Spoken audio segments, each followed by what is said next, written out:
tahun 2023 Indonesia impor beras itu 3,606 juta ton. Ini tertinggi karena peningkatannya 613% dibandingkan tahun sebelumnya. 600% peningkatan impor. Ya, kalau kita mendengarkan ulasan ahli ekonomi pertanian ya, yang mengatakan bahwa sebetulnya kalaupun ada risiko gagal panen itu mungkin koreksi produksinya itu sekitar katanya 500.000 ya ton gitu.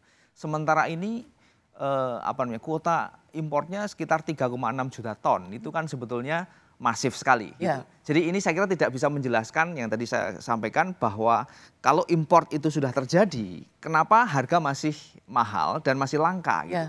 Jadi kan memang ada banyak anomali dalam hal ini gitu ya. Karena impor beras tertinggi sepanjang sejarah, kenaikannya dibanding tahun lalu 600%.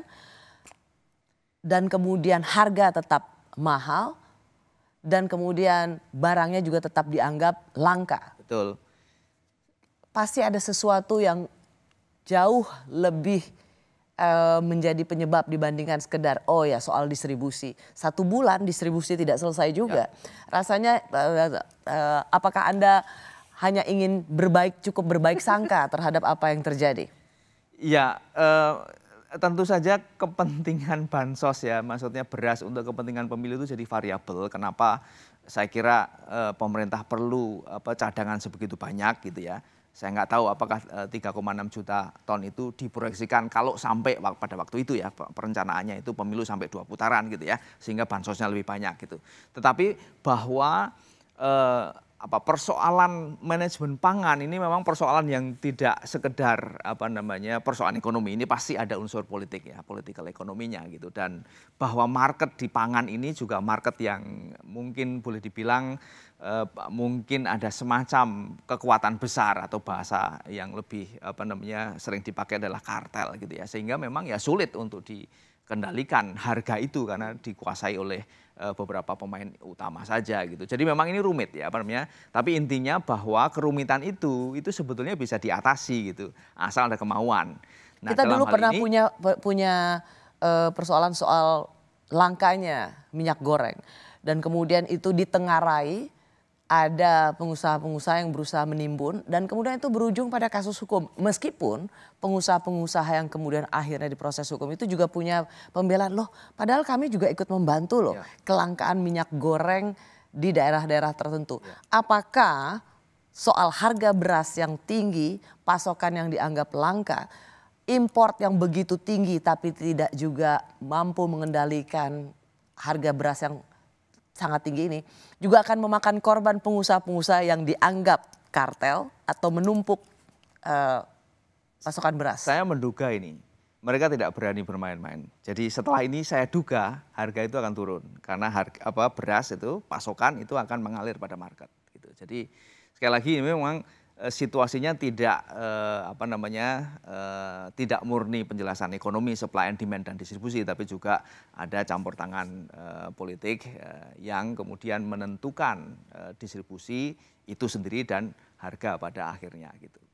Karena sudah mulai ada, kalau kita bilang sudah mulai dicolek atau disebut jangan lagi menimbun beras. Dan itu tentu buat pengusaha juga akan jangan sampai ada korban baru lagi seperti yang pernah terjadi dalam kelangkaan minyak goreng. Ibu Sri Mulyani sendiri dalam paparannya mengatakan ada pesan dari G20 di Brazil waktu itu. Dan pesan ini bisa ditangkap media menulisnya sebagai oleh-oleh yang ya tidak terlalu manis, tetapi sebuah pesan yang harus diperhatikan, yaitu situasi geopolitik dan geoekonomi yang tidak mudah di Indonesia.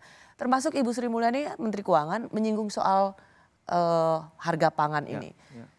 Kalau belajar soal politik beras dalam setiap rezim, apakah memang beras ini akan menjadi sebuah kendaraan, sebuah instrumen politik yang bisa menjatuhkan satu rezim atau membuat instabilitas politik yang bisa sewaktu-waktu terjadi? Kalau meminjam misalnya mantan wakil presiden bom waktu. Ya, bahwa dia berpengaruh terhadap instabilitas sosial ya.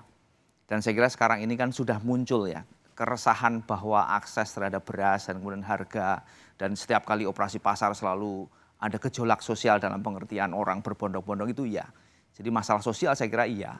Tapi apakah ini akan punya implikasi pada masalah politik? Itu saya kira sangat ditentukan oleh variabel-variabel lain. Artinya dia nggak sendirian. Maksudnya faktor beras itu sendiri satu-satunya akan membuat instabilitas politik. Saya tidak menduga sampai ke sana.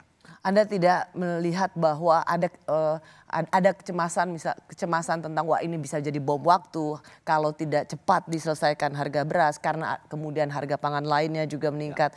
Ini akan memicu instabilitas politik yang mencemaskan? Anda tidak melihat itu valid? Sampai kepada satu asumsi bahwa ini akan terjadi gejolak politik itu agak jauh. Meskipun kemungkinan itu ada ya, saya tidak mengatakan nggak ada kemungkinan itu ada. Tetapi bahwa diperlukan variabel-variabel atau faktor-faktor lain yang menambah sehingga akumulasi persoalannya itu menjadikan bobot persoalannya menjadi besar sehingga kemudian meletus menjadi yang istilahnya bom waktu itu. Bahwa ini persoalan iya. Tetapi apakah itu sampai berujung kepada instabilitas politik itu perlu sekali lagi eskalasi persoalan yang lain yang juga ikut. Ya, pernyataan Anda, penjelasan Anda cukup menenangkan karena banyak juga yang melihat waduh ini jangan sampai instabilitas politik atau sesuatu yang terjadi pada politik berbarengan dengan kondisi ekonomi itu akan memacu atau memicu seperti reformasi 98. Enggak kan? Saya kira situasi sekarang berbeda ya. Kalau dalam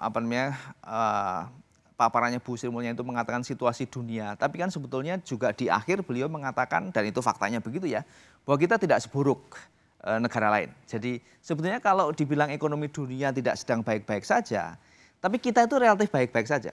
Dan artinya modalitas ekonomi kita itu sebenarnya cukup untuk tetap dalam situasi yang stabil, yang terus bergerak secara positif dan sebagainya gitu. Bahwa ada dinamika sosial, dinamika politik, iya. Yang ini saya kira membedakan sekali dengan situasi 98. Jadi kalau kita berpikir situasi ini akan berujung pada 98, saya kira kok masih asumsinya masih terlalu banyak gitu untuk sampai ke sana. Atau Anda ingin mengakhiri penjelasan itu dengan tidak akan terjadi seperti 98? Ya, dugaan sementara begitu. Tapi sekali lagi ini kan terus berkembang ya. Dan eskalasi itu tidak hanya pada satu masalah, tapi masalah-masalah yang lain. Kalau misalnya ada masalah-masalah lain yang juga tereskalasi gitu, itu kemungkinan itu tetap ada. Saya tidak. Itulah pentingnya bagaimana seorang Menteri Keuangan seperti Sri Mulyani menjaga APBN, disiplin fiskal, menjaga inflasi, sehingga di tengah kondisi dunia yang tidak baik-baik saja, sesungguhnya ekonomi Indonesia patut diacungi jempol.